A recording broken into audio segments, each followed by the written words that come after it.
Exam में क्या होता है कि पेशेंट ना जी सर एग्जामिनेशन में क्या होता है कि जो इन्होंने पेशेंट रखा होता है ना, उनका जब हम हाँ ब्लड प्रेशर लेते हैं ना, वो कोई 160 100 ब्लड प्रेशर होता है और पेशेंट कहता है मुझे हेडेक हो रही है। अब उसकी हेडेक की वजह ये होती है या तो उसने टेबलेट नहीं खाई होती या वो बेचारी सुबह से बैठी होती है। और सर अब 160 100 ब्लड प्रेशर है, पेशेंट ने कहना है मुझे बहुत हेडेक हो रही है।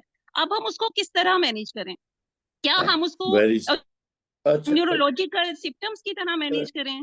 जी एक मिनट। जो पेशेंट कहे ना मुझे हेडेक है या मुझे बुखार है या कोई प्रॉब्लम जो कि आपको लगता है कि is not part of the present scene जो हम डिस्कस करने जा रहे हैं, तो आप उससे पूछें आपकी हेडेक कब से है। वो कहेगी जब से मैं यहाँ आई या सुबह से है। आपको पूछो आपको ऐसी हेडेक कल थी या इससे पहले भी थी, आंसर होगा नहीं। फिर फौरन आप उसके पीडल एडिमा देखिए कि वहाँ स्वेलिंग तो नहीं है। ये दोनों चीजें देखने के बाद आप के ये कि आपको दिखाए ये 3-4 सवाल आपकी विजन ठीक है, आपको पेट में दर्द तो नहीं है एपिक एस्ट्रम में, और आपको कल हेडेक थी या नहीं थी, तो एग्जामिनर समझ जाएगा। उसके जी बाद सर। हेडेक को इग्नोर करो, जो तुम्हारे केस में वो केस है उस पर चल पो। You wasted only half a minute on this.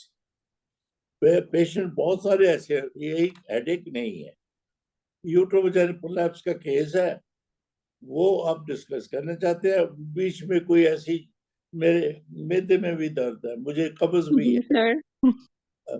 तो उसको फौरन उस सिम्टम को फर्दर क्लैरिफाई कर लीजिए कि कब से है, अभी शुरू हुई है, और फिर उसके साथ एसोसिएटेड दूसरे सिम्टम साइन कोई है, या ब्लड प्रेशर 160 100 प्रेगनेंसी में हेडेक, आपने बिल्कुल ठीक कहा, फौरन आप इम्पेंडिंग एक्लेम्सिया की तरफ जा रही, तो वो केस कुछ और था, आईयूजीआर का था, और या एग्जामिनर के पास जो लिस्ट ऑफ क्वेश्चंस है वो कुछ और है, वहां तक पहुंच नहीं सकते।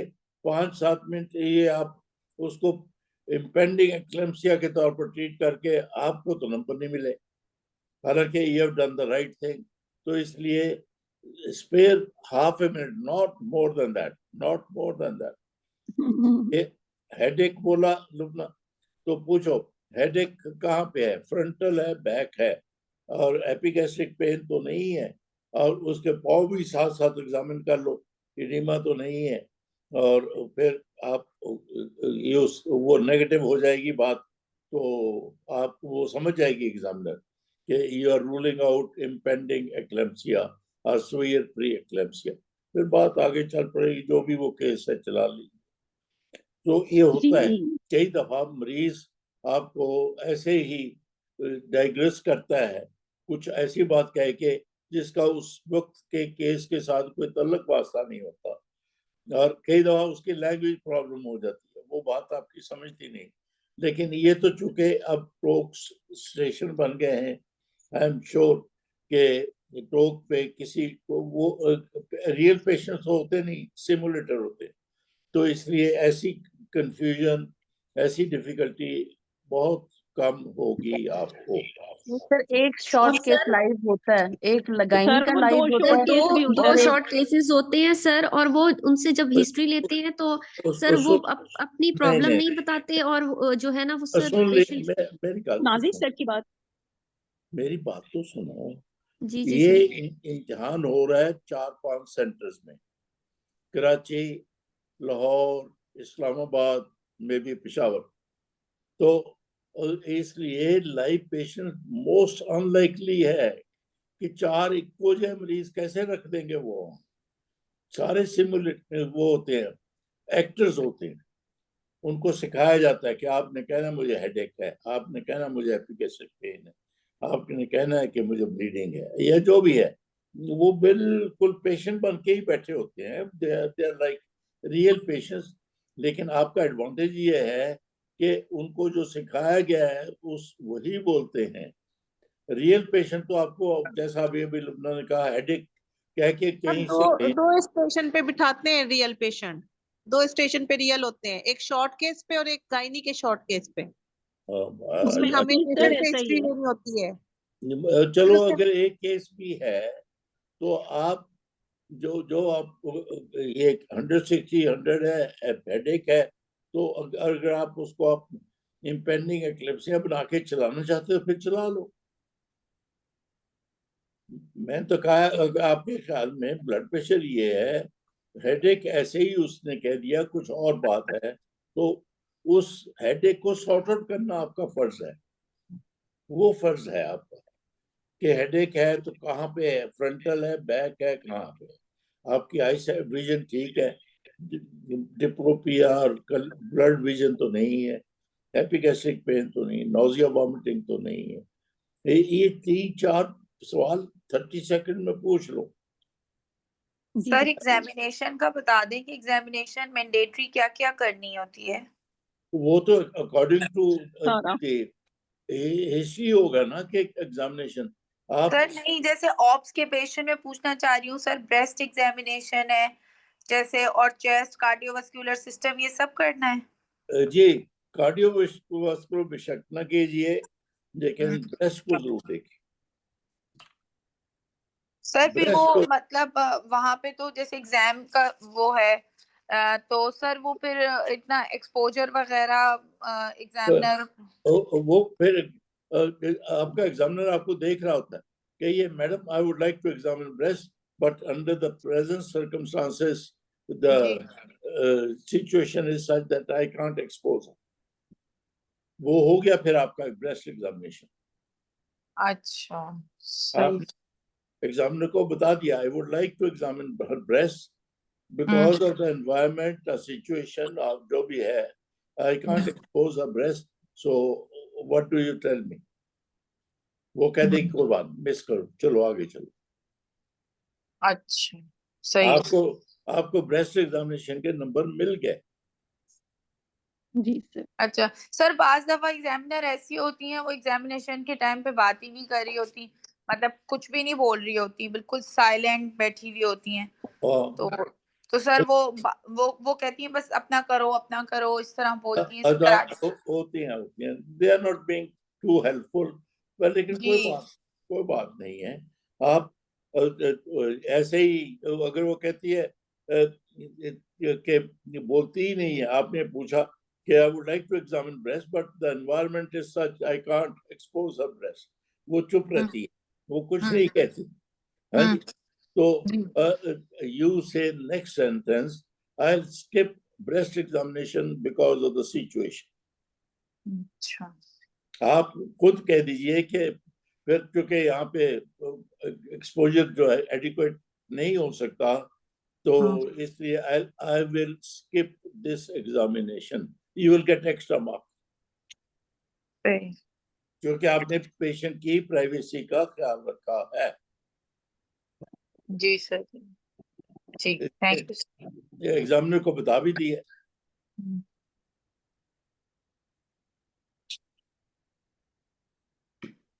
जी सर, थैंक यू। चलो जी 9 बज गए। Lubna is the first volunteer, शुरू करें। कहाँ से बोल जी रही सर। है? सर मैं रहीमिया खान से। पहुंच गई है तुम? जी सर। जितने भी सुन रहे हैं उन सब के इंफॉर्मेशन के लिए लुबना मुझे मिलने आई थी और केक भी लाई थी। थैंक सर यू मैं भी आई थी, सर मैं भी आई थी, नाजिश भी आई थी, लिया, बिल्कुल। जी सर। तो सर हम पास होने के बाद सर हम आएंगे। बाद में आप आएंगे। बात सुन लीजिए। ये मैंने आपको इसलिए नहीं कहा कि आप सब मुझे केक दें, इसलिए कहा है कि पाकिस्तान में थैंक यू कहने का अंदाज अपनाइए। यू लर्न हाउ टू से थैंक यू, और वो ये है जो इन्होंने किया मेरे साथ, जो इन्होंने किया। So if you somebody has done a favor to you, say thank you. दूर है तो टेलीफोन, अगर उसी शहर में है तो गो पर्सनली, उसको बड़ा अच्छा लगता है। थैंक यू रिसीव करना किसको अच्छा नहीं लगता बाबा। जैसे मैं कहता हूं कि आपके घर में मुलाजिम भी आपको पानी पिलाए से थैंक यू। तो यहाँ पे इन्होंने एक रहीमिया खां से एक वो लिया से चली, वो आई तो किसी और काम से थी, लेकिन उन्होंने वक्त निकाल के मुझे एक 5 या 7 मिनट बैठी होंगी, वो बैठ के मुझे थैंक यू कहा, मुझे बड़ा अच्छा लगा। क्यों ना लगे अच्छा। तो सर आपने हमें टाइम दिया, आपका थैंक यू, आपका तो बहुत प्रेशियस टाइम था। चलो कोई बात वो नहीं है sir it was an honour to see you. चलो गुड, थैंक यू। चलो इस पे चले। Age 33, primary gravida comes to you कि उसकी प्रेगनेंसी 32 वीक्स की है, लेकिन आपने एब्डोमिनल सिम्फिजियो फंडल हाइट देखी तो वो 26 वीक्स की थी। Proceed. Okay. Sir, after mutual introduction, rapport building and confirming the detail, I will inquire from the patient about her last menstrual period and either she is sure of date or not. And then I will inquire her either her cycle was regular or not. And then I will also make sure about her surety of date that either the first trimester dating scan was done and at which month of gestation she felt her the fetal movement. After that, I will take history of either the baby is constitutionally small, so I will take family history of the female. And then I will inquire her either the fetal anomaly scan was done up till now and what she was told about this. And then I will rule out medical problem in the female. And I will inquire about history of chronic hypertension, diabetes, renal disease, cardiac disease, APLS, and any history of repeated episodes of bleeding in this during this pregnancy. And sir, regarding, I will also inquire either there is any history of rupture of the membrane so that I can rule out the oligohydramnios. Regarding the fetal anomaly, I will specifically ask from the female either at the 20th week anomaly scan she was told about any echogenic bowel, any single umbilical artery Doppler, or any other fetal anomaly that she was told. After that, I will inquire either she is having any history of smoking, and we'll also inquire about her socioeconomic status. After taking history of the patient, I will proceed towards the examination. First, I will check her weight and will specifically calculate the body mass index.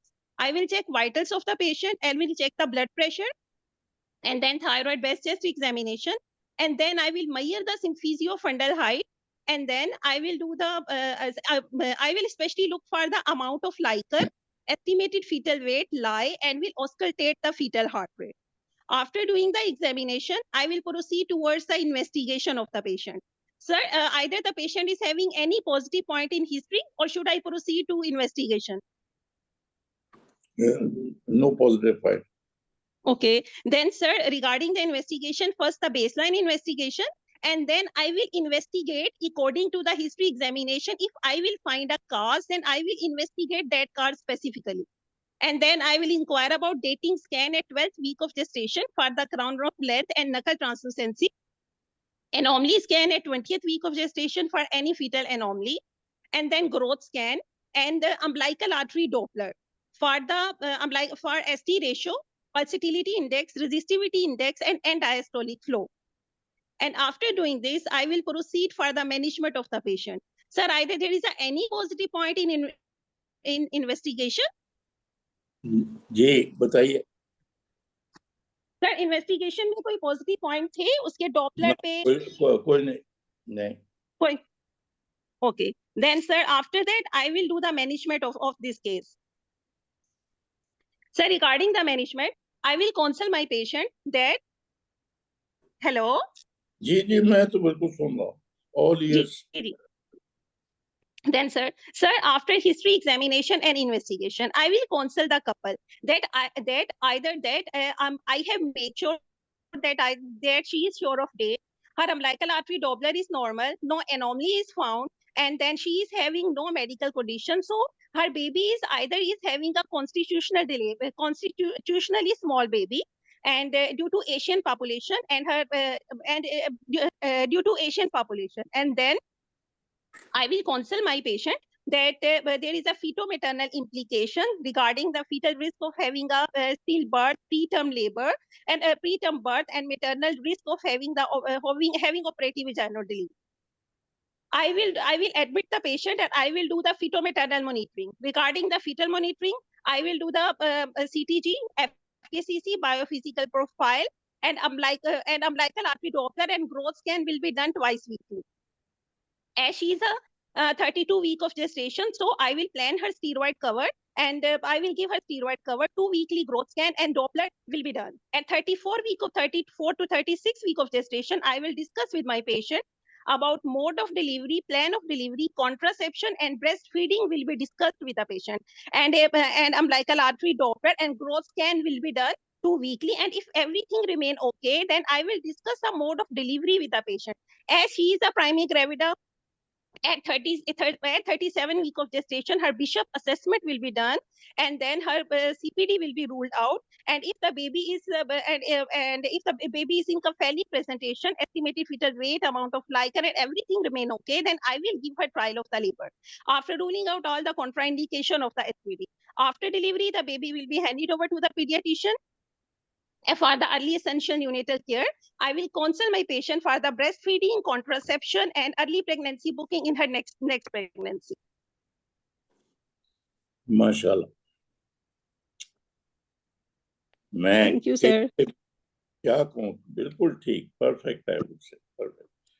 सिर्फ तुमने एक लफ्ज इस कह देती तो तुम्हारे number 7 हो जाते पक्के कि ये सारा कुछ ठीक है, तो फिर ये स्मॉल फॉर डेट आपने कुछ कैजुअली बोला था, लेकिन क्लैरिटी से डायग्नोसिस बोलती, then this is not a case of fetal growth restriction, it is a case of constitutionally small baby. जी सर, हमने सब कुछ ठीक कर लिया, सब कुछ ठीक कर लिया, डॉपलर भी हो गया, सब कुछ हो गया, कुछ भी अबनॉर्मलिटी नहीं निकली, नहीं बताई गई तो नहीं है। अगर अबनॉर्मलिटी होती तो मैं कहता कि दूसरा, आपने वो टर्मिनोलॉजी जो मैं लेक्चर के एंड में बताने वाला हूँ, वो जरूर इस्तेमाल करनी है कि डॉपलर पे यूट्राइन आर्टरी की ब्लड फ्लो जो है एंड डायस्टोलिक है नहीं है, एसडी रेशो, ये दो एक टर्मिनोलॉजी जरूर बोलनी थी आपने। तो get 7 but you get 6 okay, you get 6 okay. जी सर, मैंने फ्लो में बोला था कि I need umbilical artery Doppler for SD ratio, pulsatility index, resistivity index and diastolic flow. आपने सारा बोला था। चलो जी सर, चारों चीजें बोली मैंने, ये ठीक है। फिर ये कहिए कि 2 वीकली मैं ये सारी चीजें रिव्यू करूंगी। जी सर, 2 वीकली डॉपलर करवाने का मकसद ही यही है कि ये 2-3 चीज टर्मिनोलॉजी जो आपने बोली है कि every 2 weeks I will do this. और दूसरा कहने को तो मैं बाल की खाल उतार रहा हूँ, आप जी sir, terminology it's okay sir, आप उतारें। ये नहीं कहा आपने कि अगर सब कुछ ठीक है I will treat her as out patient and not. जी सर, ठीक है, बिल्कुल ठीक है। जो चूंकि किताब में इस चीज पे बड़ा जोर है कि इस पेशेंट को आप दाखिल करोगे किसको आउट पेशेंट के तौर पर, तो एक कि उसको एडमिट करना है कि नहीं करना, दूसरा उसकी मॉनिटरिंग आपने जो भी बोला वो जरा एग्जैजरेट करके बोला कि ट्वाइस ए वीक नहीं, फोर्टनाइटली है, आफ्टर 2 वीक्स आपने ट्वाइस ए वीक बोला। तो एवरी 2 वीक्स अगर सब कुछ ठीक चल रहा है तो एवरी 2 वीक्स में ये डॉपलर, अल्ट्रासाउंड, ग्रोथ और वगैरह वगैरह ये अल्फाज इस्तेमाल करूँगा। लेकिन मैंने वो आपने ट्वाइस ए वीक बोला, उसका आपको कोई नेगेटिव मार्क्स नहीं दिया, मैंने कह दिया पास। आप जी सर, थैंक यू। तो very good. So this was a typical case जहाँ पे कॉन्स्टिट्यूशनली स्मॉल बेबी और बाकी सारा कुछ ठीक, हम इस तरह से लेके चलेंगे उसको, इस तरह से लेकर चलेंगे उसको। तो मेरा नहीं ख्याल कि मैं इसमें और कुछ बहुत ऐड कर सकता। मैंने 2-3 बातें ऐड की इनके, लुबना ने जो भी कहा उस पे, और मैंने कह दिया ऐड करने से पहले कि ये पास है। तो ऐसा इम्तिहान में परफेक्ट तो हो नहीं सकता कोई बंदा, परफेक्ट कोई नहीं होता। तभी मैंने जिंदगी में किसी को 8 नंबर से ज्यादा नहीं दिया। 8 भी मैंने 74 से 2007 तक कितने 26 और 7 33 साल इम्तिहान लिया है FCPS का। तो मैंने तो हर एग्जामिनर के साथ इम्तिहान लिया है, तभी मुझे थोड़ा सा वो तजर्बा है कि अच्छा एग्जामिनर क्या पूछता है, जो ना भी अच्छा हो वो भी क्या पूछता है। तो तभी मैं आपको ये इस तरफ ये बताता रहता हूँ कि एग्जामिनर ऐसे कहेगा, पूछेगा, बता रहा है। बिकॉज जितनी प्रोफेसर हैं और इससे पहले रिटायर हुए हैं, सबका इम्तिहान मैंने लिया। इनमें सीनियर मोस्ट ऑफ फर्क है, फर्क, रुबीना, तैयब, साक, कराची वाली सब और पेशावर वाली सब के मैंने इम्तिहान लिए। तो मैंने मुझे कैंडिडेट याद नहीं, लेकिन एग्जामिनर जो साथ होती थी वो कैसे पूछती थी, क्या करती थी, वो बातें याद। चलो खैर कोई बात नहीं। इसमें थोड़ा सा एम्फेसिस दिया जाता है यही कि आउट पेशेंट पे, जो कि सब कुछ ठीक है, कॉन्स्टिट्यूशन स्मॉल पे, और बाकी सारा कुछ ठीक। तो बाकी आगे चलते हैं। Who is the next one?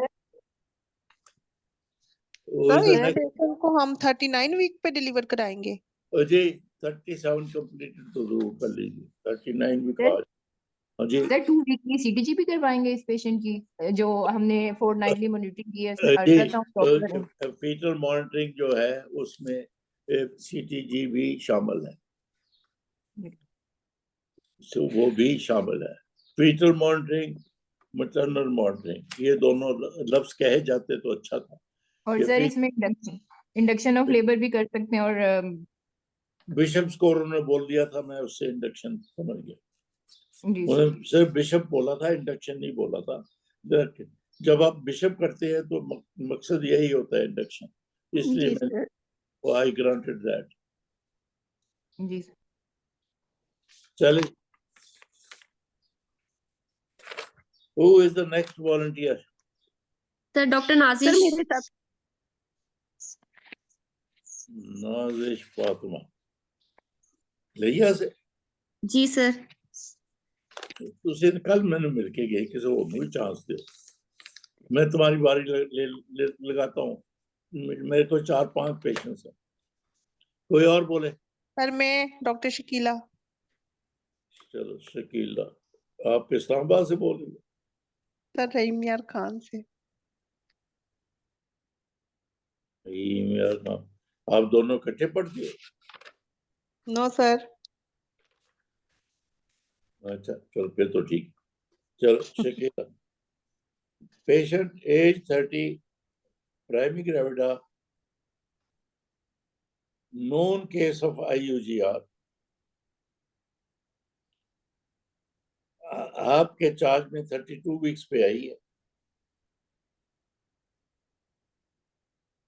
Ultrasound कहते हैं कि उसकी ग्रोथ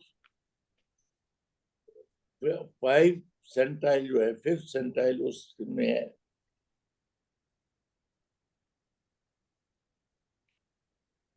और उसकी इंक्रीज एसडी रेशियो भी है। How will you manage? मैं दोहरा देता हूँ। Patient age 30, primary gravida, known case of IUGR at 32 weeks. She comes under your charge. उसकी एसडी रेशियो एबनॉर्मल है। How will you manage? Okay, sir. After greeting, mutual introduction, confirming the details, giving in the scenario, inquiring about the missing data, take focused history. I will inquire about her last menstrual period, regularity of the cycle, and inquire about. I will inquire about any history of scan done at 12 weeks, whether correlating with the gestational age or not, and also inquire about any biochemical testing done, any fever rate. तुम जी sir. इतना हरेली बोल रही हो, मैं तुम्हारा examiner हूँ, मुझे तो समझ भी नहीं आ रही तुम क्या बोल रही जी जी सर, आहिस्ता बोलती हूँ। आहिस्ता बोलो, पर्पस Yes, इज sir. जो आप कहो वो एग्जामिनर समझे। Okay, आप sir. बोलती जा रही हो, एग्जामिनर को पता ही नहीं क्या बोल रही हो, तो फिर आपको कैसे नंबर देगा वो, चाहे आप सही भी Okay, बोल sir. रही हो Okay, ना, sir. इस तरह ना बोलो। Okay, sir. फिर शुरू करो। After greeting, mutual introduction, confirming the details, giving in the scenario, inquiring about the missing data, take focused history, inquire about her last menstrual period, regularity of the cycle. I will also inquire about any history of smoking, any history of drug abuse, any history of smoking, any history of abnormal babies in the family, any history of diabetes, hypertension, SLE, and antiphospholipid syndrome, cardiac disease, chronic renal disorder, and I will also inquire about any history of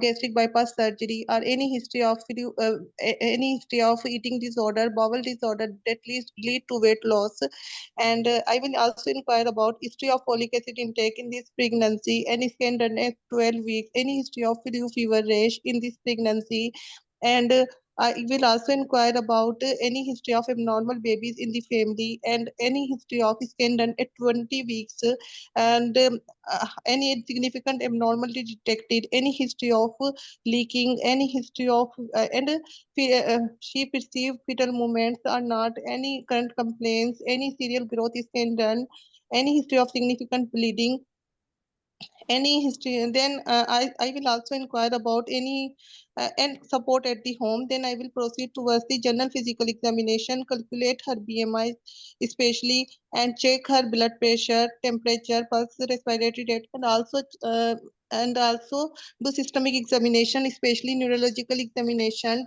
and check reflexes, and then I will do abdominal examination, and check fundal height, whether correlating with the gestational age or not, estimated Likert volume, and estimated fetal weight, assess Likert assessment, listen fetal heart sound, and then proceed towards the investigations. I will do all the baseline investigations. Apart from this, I want to check, review previous scan, dating scan, anomaly scan, and serial growth scan 2 weeks apart, and umbilical artery Doppler, cerebral artery Doppler, and then I will proceed towards the management. I will counsel the patient regarding the diagnosis. She is having gestational amenorrhea of 32 weeks with fetal growth restriction, and I will explain her this is high risk pregnancy and its implication on the mother and the fetus. In mother, increased risk of induction of labor, instrumental vaginal delivery, cesarean section, and fetal risk include preterm delivery, intrauterine death, and perinatal morbidity. And I will explain her. I will involve the multidisciplinary team, including the senior gynecologist and neonatologist, anesthetist, radiologist, and I will explain her. I will admit for 2 to 3 days for workup and monitoring, and then I will monitor her blood pressure and send in investigations, and do umbilical artery Doppler, growth scan again, and if everything is okay, I will counsel the patient. I will keep on frequent follow-up visits and on 1 weekly basis, and I will explain to maintain fetal kick count chart, CTG twice weekly, and pulse physical profile twice weekly advice, and I will also advise to 2 weekly growth scan, 1 weekly umbilical artery Doppler. And why I will explain her. My management will depends upon Doppler findings, and if any time umbilical Doppler findings works, then she need a delivery, and if everything is going normal like this, and then I will take pregnancy till 37 weeks of the gestation, and 36 ठीक जी हो गया, ठीक हो गया। Okay sir. नहीं नहीं, वजह ये आज का मैसेज याद रखो। हमने पहला केस किया था, वो कॉन्स्टिट्यूशनली स्मॉल, उसकी मैनेजमेंट तो कर ली थी, ठीक हो गई। यहाँ आपने फोकस नहीं किया, आज का ये सबक सीखो। वो बच्चा जो कॉन्स्टिट्यूशनली स्मॉल नहीं है, उसकी ग्रोथ रिस्ट्रिक्शन है, उस पे आपने 1 मिनट कम से कम इस बात पे डालना है। ग्रोथ रिस्ट्रिक्शन की मोस्ट इंपॉर्टेंट कॉज जो हम जानना चाहते हैं वो है अनोमलीज। आपने लफ्ज अनोमली का नहीं इस्तेमाल किया, बीच में एक आध दफा अल्ट्रासाउंड का, लेकिन नंबर 1 बोलना है आपने कि I will like to rule out number 1 cause anomalies तो नहीं है। क्योंकि अगर वो बच्चा अनोमलस है, फिर आपने उसके बाद दूसरा फिक्र ये बोलना है, if that anomaly is compatible with life और नॉट। ये नहीं, ये लाइन आपने नहीं ली, क्योंकि ये बच्चा है, ग्रोथ रिस्ट्रिक्शन है उसकी और अनोमलस है, उसको कोई भी अनोमली है। मैंने यहाँ लाइकर का जिक्र नहीं किया था, it could be with oligohydramnios, renal shutdown है, उसका डेवलपमेंट नहीं हुई, या उसको हाइड्रोकेफली है, स्पाइना बाइफिडा है, कोई ग्रॉस एनोमली है उसको, फिर आपकी सारी मैनेजमेंट गलत होगी। फिर उसको हम कैसे चलाएंगे आगे? If the child has an anomaly which is not compatible with life, वो तो टर्मिनेशन है उसका जवाब। आपसे बहस ये हो सकती है कि इस स्टेज पे 32 वीक्स पे आप टर्मिनेट कैसे करोगे, ये बहस हो सकती है। Would you let her continue till Bishop's को ठीक हो और वो फिर डिलीवर किया जाए, या अभी से उसको टर्मिनेट करोगे? चूंकि 32 वीक्स पे टर्मिनेशन जनरली बिकम सर्जिकल, उसकी हिस्टेरेक्टमी होगी, इस पे बहस हो सकती है। आपने वो लाइन ही नहीं ली। तो आज का इंपॉर्टेंट मैसेज, अगर सीवियर IUGR है, आपने पहला लफ्ज बोलना है, I would like to know whether the baby is normal or abnormal through detailed ultrasound. Okay sir. ये पूरा फिक्रा बोल। फिर वो अनोमली क्यों है? वो कोई उसको इन्फेक्शन हो गई थी,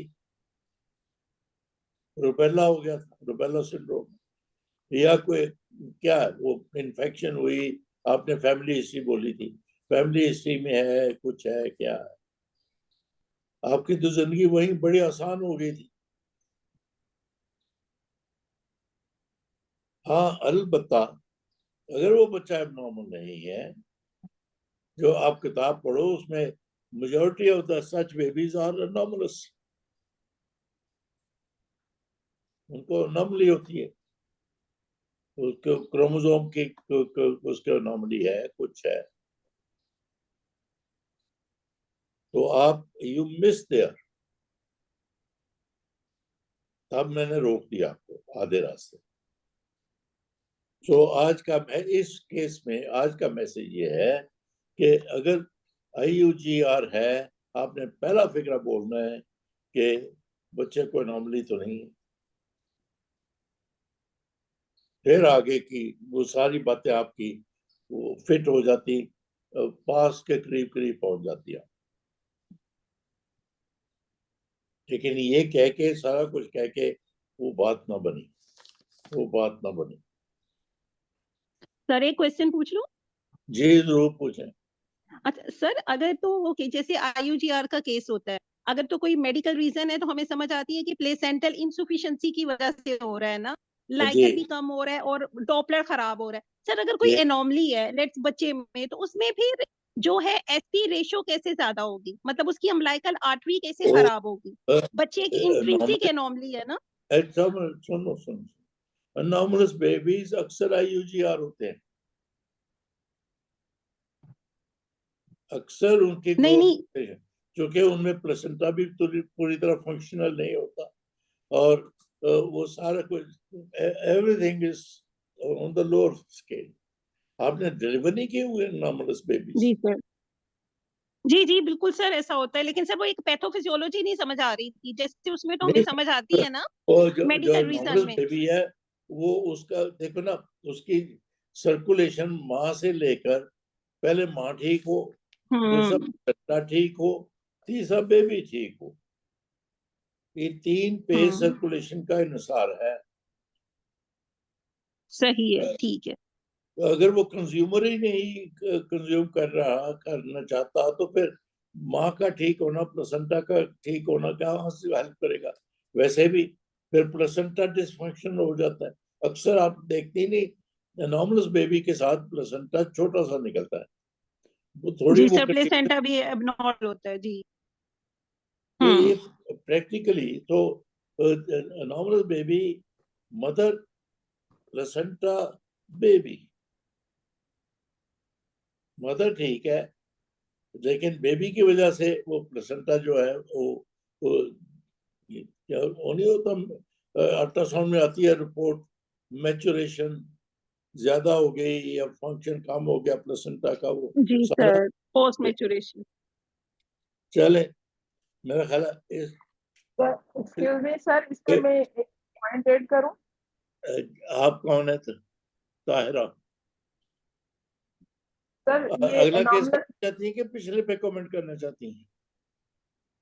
इसी पे सर, एनॉमलस बेबी के साथ जो है ना एबनॉर्मल प्रेजेंटेशन होती है, तो वो मतलब जैसे आप कह रहे हैं ना कि प्लेसेंटा भी छोटा, तो वो सारी की सारी पैथोलॉजी साइमल्टेनियस चल रही होती है, जिसकी वजह से फिर क्रोनिक हाइपोक्सिया और नॉर्मल रेस्पिरेटरी। वो बातें और तो जी सर।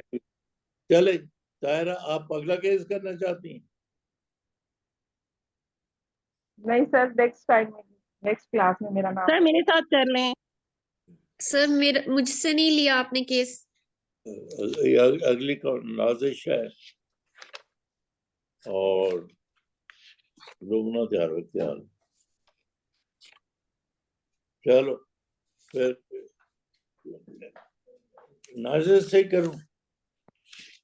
जी सर। चलो नाजिश,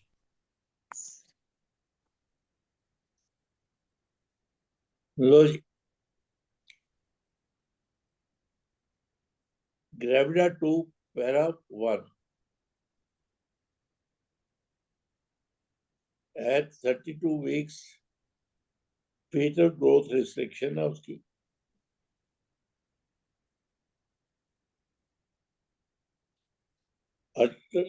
डॉपलर पे AEDV, मुझे नहीं पता इससे क्या बनता है।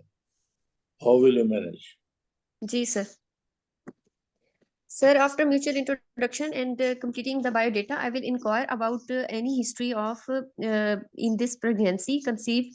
What was her marriage consanguineous first marriage, and then pregnancy conceived spontaneously, and a history of folic acid intake, and history of fever, flu, rash in first trimester, history of folic acid intake, history of nausea, vomiting, or PV bleeding in first trimester, and dating scan with knuckle translucency and any biochemical markers done or not. And then I will inquire about the second trimester anomaly scan. Was there any anomaly soft markers on ultrasound, and any history of medical disorders like diabetes, hypertension, ischemic, complex cardiac diseases, renal diseases in this pregnancy or previously, and a history of hematinics intake and regular visits with the doctor or not. And in third trimester, what was the pattern of abdominal growth and fetal movements, quality and quantity up till now. Then I will inquire about her past obstetric history, whether what was how any antenatal complication in terms of medical or obstetric complication. Was there any small for gestational age or any fetal growth restriction in previous pregnancy? What was the what was the mode of delivery? What was the outcome? And then I will inquire about any history of her smoking and any history of any gastric surgery, and then I will inquire about any disturbed eating habits, and then I will inquire about the then I will do the examination.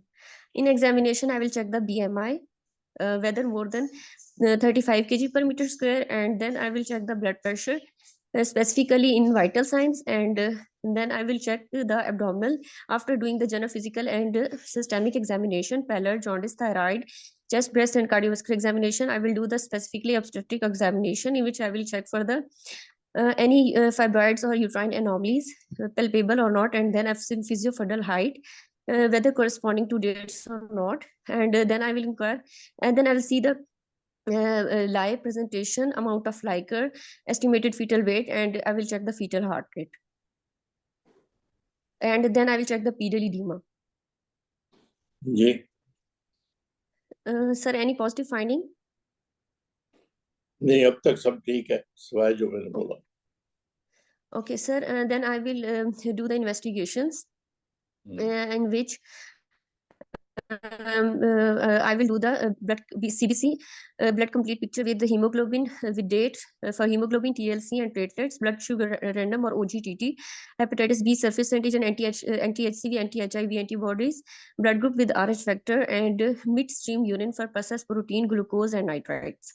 And then I will do the I will check her dating scan, anomaly scan, and her fresh obstetric scan and serial growth scans if available or not.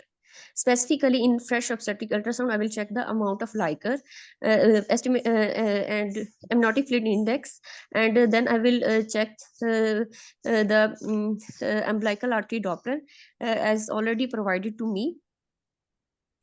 Sir, is there any positive finding up till now? मैंने बोला था ना AEDV. जी sir, ठीक है sir. I will consult my patient about the diagnosis that she is having a very high risk pregnancy in which there is absent end diastolic flow, so there is risk of sudden IUD, and also there is risk of operative vaginal delivery, cesarean section, and fetal risk of preterm delivery, a sudden IUD, 10% IUD, and risks associated with prematurity like hypothermia, hypoglycemia, and NICU admission, and perinatal morbidity and mortality. I will involve MDT including pediatrician and anesthetist, and then I will do the I will give steroid cover to the patient, and then I will also do the CTG, biophysical profile, and I will check FKCC after after admitting my patient for daycare, and then I will do maternal monitor. Please. खत्म हो गया एक तरह से. नहीं, थोड़ा सा sir इसको तो सबसे पहले एडमिट करना चाहिए था. मैं उधर यार थोड़ा सा ये कीजिए, मैंने सिर्फ आपको एक इंफॉर्मेशन एक्स्ट्रा दी है. She is a case of FGR और उस पे डॉपलर पे ये फाइंडिंग बस, और मैंने कुछ नहीं कहा. डिटेल एनॉमली स्कैन कराना था तो वो नहीं, उसका डॉपलर की फिर फर्दर MCA डॉपलर और ductus venosus Doppler, cerebral artery का है, फिर क्या है वो उसमें AEDV बोला, SD रेशो का लफ्ज बोलती हैं आप, फिर दूसरे एंड डायस्टोलिक वेलोसिटी के साथ दूसरे जो भी चीजें होती हैं, और रिवर्स, ये 2-3 मैंने जानबूझ के ये इतना मुख्तसर रखा है। आज आपने घर जाके ये 3-4 टर्मिनोलॉजी पढ़नी है।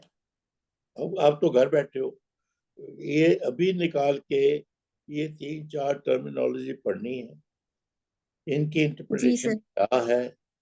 अगर आपको एक दी जाती है, आप 3-4 बोलेंगी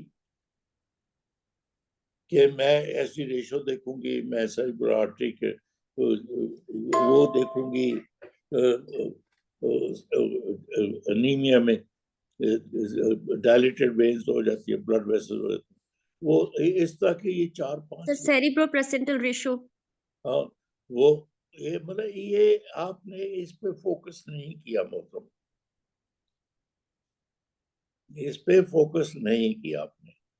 सर इस पे सर फिर डॉक्टर्स ये फोकस करने के बाद वो जो शायद नाज़िर ने कहा कि फिर आपको उस पे इस पेशेंट के लिए, अगर ये मैंने डॉप्लर की को फाइंडिंग एबनॉर्मल दे दी है आपको और प्रूवन केस कह दिया फीटल ग्रोथ रिस्ट्रिक्शन का, फिर क्लिनिकल मैनेजमेंट पे आप आती, और उसमें क्लिनिकल के ये आज लिख लीजिए, अगर फीटल ग्रोथ रिस्ट्रिक्शन का केस सिर्फ ये लफ्ज है, आप कहेंगे मैं एडमिट करके उसकी इन्वेस्टिगेशन और ट्रीटमेंट करूँ।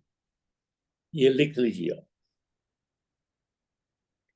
ये लिख सर सीटीजी और इसका बिशप स्कोर करेंगे और इसको सर फिर वो डिलीवरी के लिए बिशप स्कोर तो बहुत दूर की बात, बिशप जी स्कोर तो बहुत दूर की बात है। सर सेक्शन नहीं होगा, सर सेक्शन नहीं होगा सर, वो 34 वीक्स पे। वो ये बातें छोड़ो, तो फिर वही बात करते हो ना, आज का इस केस की डिस्कशन का जो लुब्बे लुआब है कि मैंने अगर कह दिया कोई डॉप्लर पे कोई एबनॉर्मल फाइंडिंग है, आपने उसको डायलेट करना, क्योंकि ये टेक्निकल सी बात है। अल्ट्रासाउंड डॉप्लर हमें नहीं आता, इसलिए इम्तिहान में अगर ये केस आ गया, वो आपका इसी चीज का डॉप्लर का क्या क्या चेंजेस हो सकती हैं, क्या आपका इस तरह ये टेस्ट है। जिस लड़की ने ये सारा कुछ बताया वो पास है, या ये जो आप बता रही थी नाज़िश, ये इस तरह से नहीं, आपने तो उस पर इतना गौर ही ना किया, इतना गौर ही ना किया। बाकी हालांकि आपकी हिस्ट्री बड़ी अच्छी जा रही थी, और मेडिकल डिजीज कह दिया, स्मोकिंग कह दिया, सर्जरी कह दिया, BMI कह दिया, बहुत कुछ कह दिया आपने, लेकिन आपने डॉप्लर की फाइंडिंग जो मैंने दी उस पर गौर नहीं किया। मैं कह के थक गया हूँ कि जो आपको डेटा दिया गया उस पर पहले गौर करो, फिर आप बात को आगे। और सर ऐसे पेशेंट में डिटेल एनोमली स्कैन कराना चाहिए, लाजम है, वो तो लाजम है, क्योंकि अगर ये नॉर्मल है और साथ बेबी की कोई एनॉमली है, फिर तुम आपकी जिंदगी आसान हो गई ना, कि वो बेबी उसमें ये ब्लड फ्लो इतनी डिस्टर्ब्ड है, तो रिस्क ऑफ IUD है, तो फिर क्या हुआ, फिर क्या हुआ? फिर सिर्फ आपसे एग्जामिनर ये डिस्कस कर सकता है कि वो अभी 32 वीक्स पे है, एनॉमलस बेबी है, और उसकी डॉप्लर एबनॉर्मल है, आप उसको कब और कैसे डिलीवर करो। सीधी सी बात, I discuss with the patient कि ये बच्चा वायबल है विद एनॉमली और नॉट।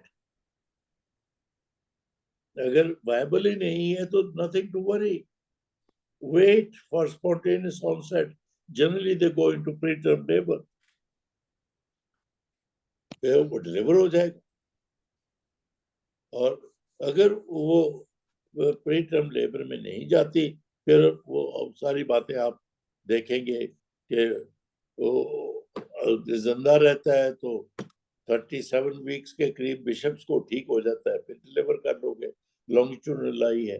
अगर नहीं है तो क्या करो? ये सारी वो जो बातें बिशप्स को रिलेटेड है, तो उसको राइपन कैसे करना, नहीं करना, ये उस पे आप पास फेल नहीं होंगे।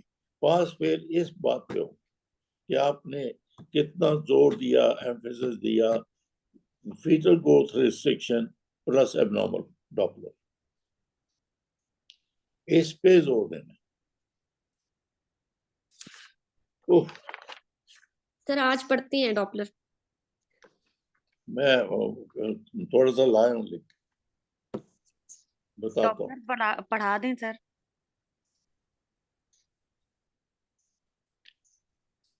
चलो पहले मैं, हाँ टाइम भी हो गया। लो जी, ये थोड़ा सा मैं होमवर्क करके लाया। स्मॉल फॉर जस्ट एज की रॉयल कॉलेज की गाइडलाइन में 6 बातें मैंने निकाली हैं, तो इम्तिहान में SGR की मैनेजमेंट में ये 6 बातें आपने जरूरी कही, क्योंकि गाइडलाइन में लिखी हुई। नंबर 1 स्मोकिंग, जो आप सबने पढ़ा। आपने एस्पिरिन का जिक्र नहीं किया, गाइडलाइन में ये भी है। फिर 18 to 23 वीक्स के दरमियान हो तो डॉपलर डिटेल बतानी है आपने, यूट्राइन आर्टरी डॉपलर, एक गाइडलाइन। अगर 24 वीक्स पे आए सिर्फ फिजियो फंडल हाइट, फिर वो रॉन्ग इन डेट्स और वगैरह वगैरह, उन चीजों को डिस्कस करना है। नंबर 4, अगर फीटल ग्रोथ रिस्ट्रिक्शन आपके पास 32 वीक्स प्लस आए, इट मींस कि बच्चा वायबल है, फिर उसकी मैनेजमेंट आउट पेशेंट के तौर पर क्या किसकी करनी है, दाखिल करके किसकी करनी, ये बताना है।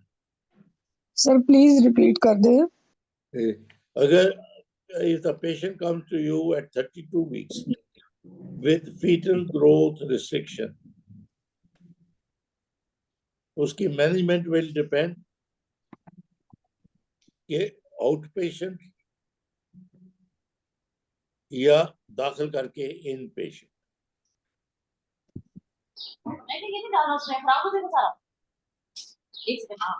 और नेक्स्ट, ये तो जब पहले केस में हमने डिस्कस किया कि दाखिल करना चाहिए था कि नहीं करना चाहिए, फिर FGR को जनरली मैक्सिमम 39 वीक्स तक लेके जाएंगे, उससे पहले पहले डिलीवर करेंगे depending upon Doppler findings and biophysical profile, या आपकी लॉन्ग लिस्ट ऑफ, एक मिनट, इसमें आपकी long list of foetal monitoring कैसे कैसे,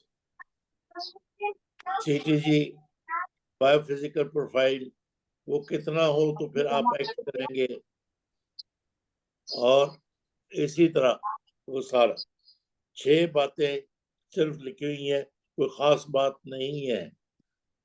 स्मॉल फॉर डेट्स के लिए गाइडलाइन मैं अब सिर्फ हेडिंग बोलता हूँ।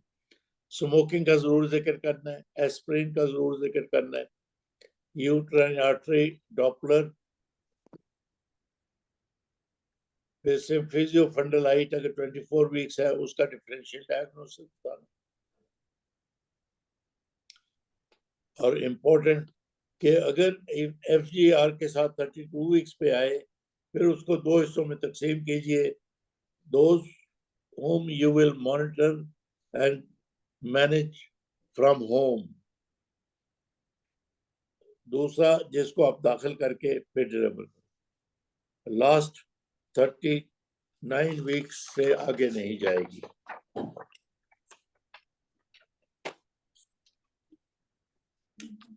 लो जी, ये थोड़ा सा मैं जो लिख के लाया हूँ आप भी लिख लीजिए, मैं जैसे बोलता जा रहा हूँ। सर मेरा एक क्वेश्चन, मैं पहले बोल दूं, मैं खुद पढ़ के आया हूँ रात, इसलिए I am not good at uterine artery Doppler and biophysical profile.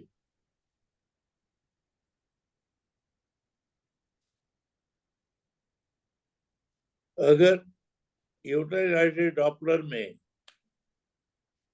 And diastolic flow present है, वो नॉर्मल है। अगर आपको एग्जामिनर ये कहता है कि डॉपलर पे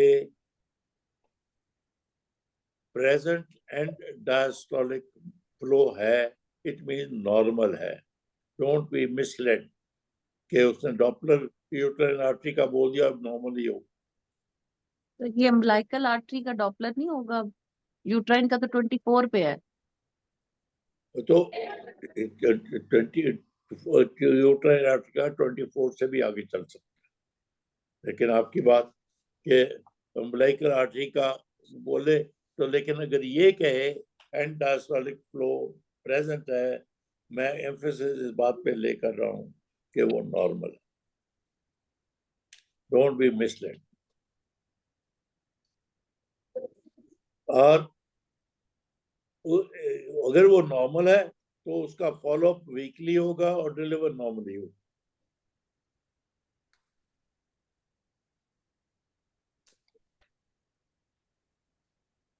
अगर वो नॉर्मल है तो फिर फोर्टनाइटली फॉलोअप होगा उसका।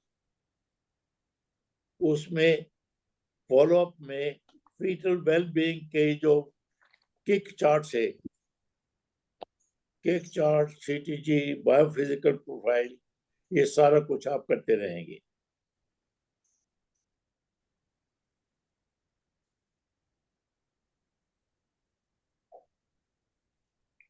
लेकिन अगर दूसरी तरफ डॉपलर में अगर आता है एब्सेंट डायस्टोलिक फ्लो,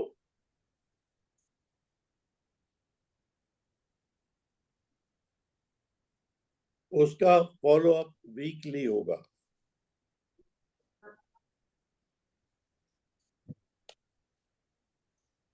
और at 32 week middle cerebral artery का डॉपलर होगा।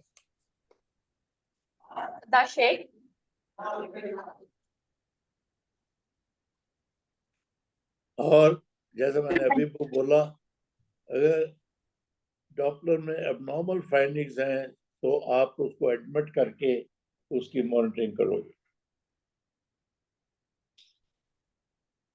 इसके नीचे लाइन खींच, एक मिनट मुझे कंप्लीट, इसके नीचे लाइन खींच के अब एबनॉर्मलिटीज के लिए क्या क्या टर्मिनोलॉजी आपको बताई जाएगी।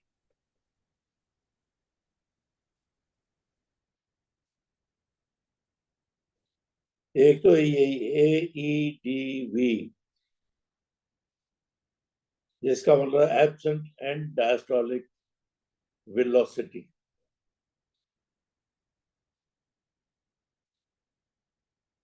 या reduced EDV and diastolic velocity.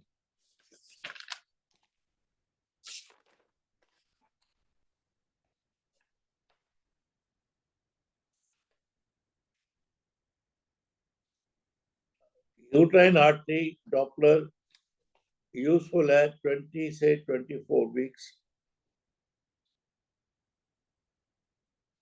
उसके बाद umbilical artery।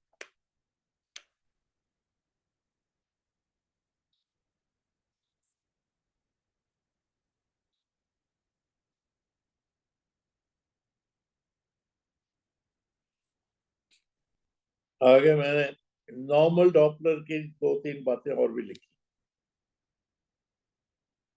Presence of diastolic flow at 15 weeks, normal।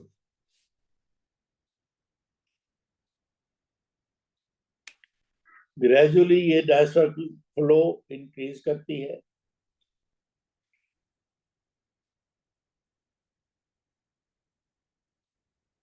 उसकी वजह से एसडी रेशियो ग्रेजुअली तब्दील होती रहती।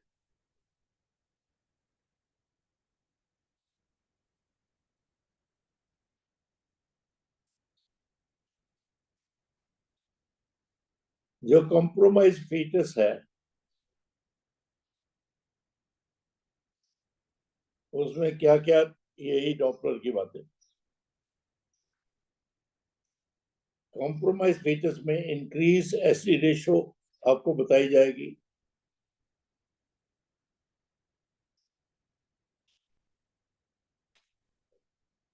और number 2, gradually diastolic flow reverse हो जाती है।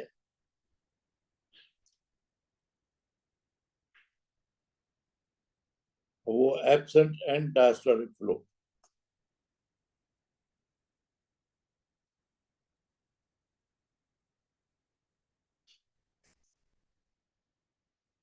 तो इनमें मोर्टेलिटी ज्यादा होती है। हाइपोक्सिक फीचर जो है उसमें MCA, cerebral artery, middle cerebral artery को देखा जाता है। दैट इज इट, जो मैंने रात पढ़ के ये नोट बनाए। मतलब ये है, ये गाइडलाइन में तो कोई खास बात ना निकली, लेकिन जब आपको डॉपलर बुलाया जाए और उसको ये ना कहें कि इसका मतलब एबनॉर्मल है, आपको नॉर्मल डॉपलर की पता होनी चाहिए।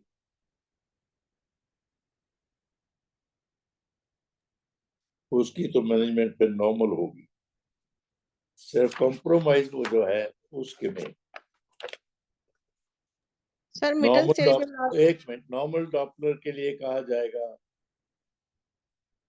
प्रेजेंट एंड डायस्टोलिक फ्लो, इसका मतलब नॉर्मल। बाकी की टर्मिनोलॉजी मींस एबनॉर्मल। जी बोलिए, क्या बोल?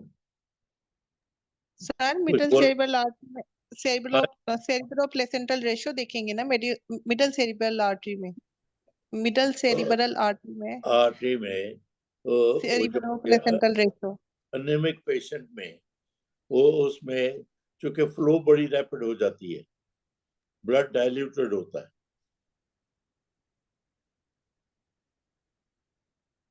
सर सेरिब्रल प्लेसेंटल रेशियो भी देखेंगे ना, इसमें लेस देन 5th सेंटाइल होगा या more than 5th centile?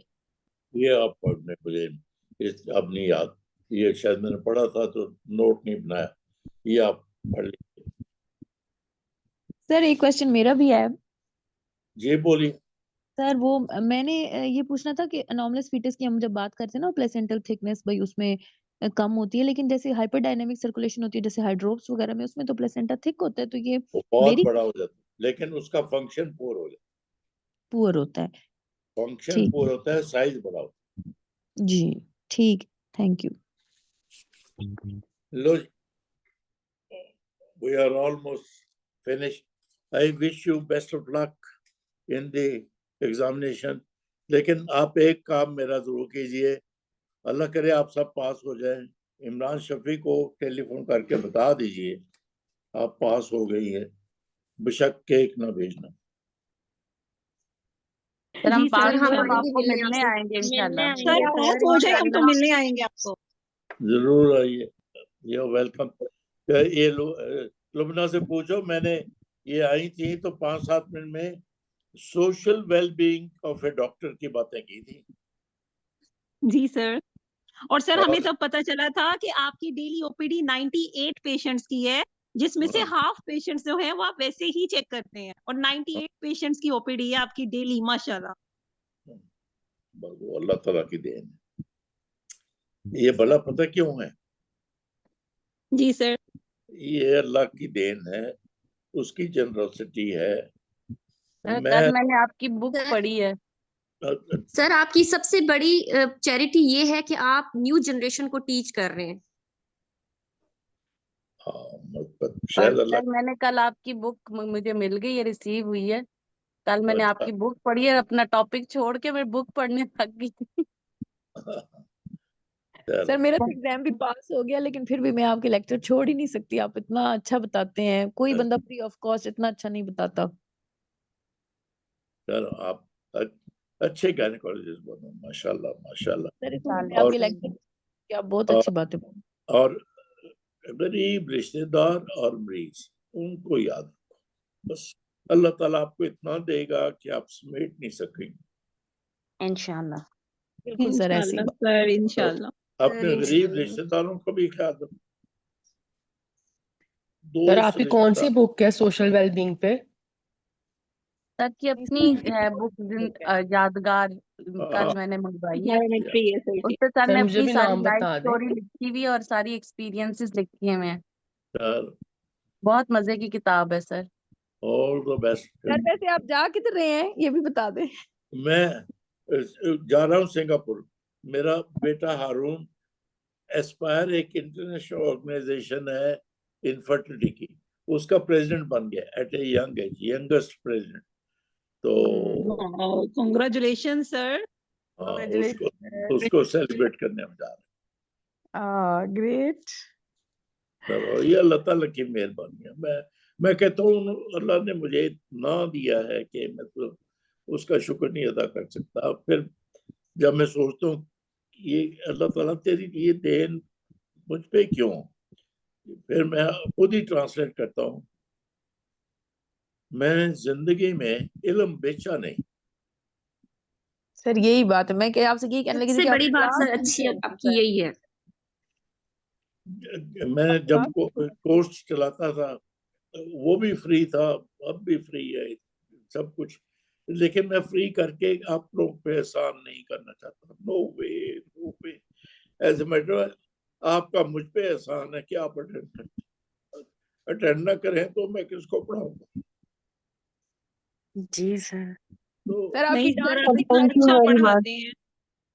Sir आपकी डांट इतनी प्यारी होती है। मैं ऑब्स्टेट्रिक कोलिस्टेसिस का वाइवा दे रही थी तो सारे आपके वही पॉइंट्स मैं मुंह से बोल रही थी फटाफट। मेरे एग्जामिनर आंखें खोल खोल के मुझे देख रही थी। मैंने पोस्ट नेटल फॉलो अप भी उसे सारा बताया, तो मैंने कहा सारे पॉइंट्स आपके वही मुझे मेरी जुबान पे आ रहे थे।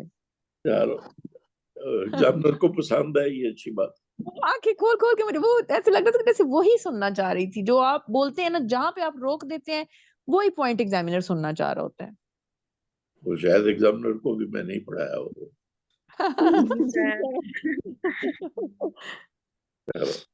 All the best. Thank you sir, बहुत दुआ कीजिए। Thank you sir. Allah Hafiz. Thank you, Allah Hafiz.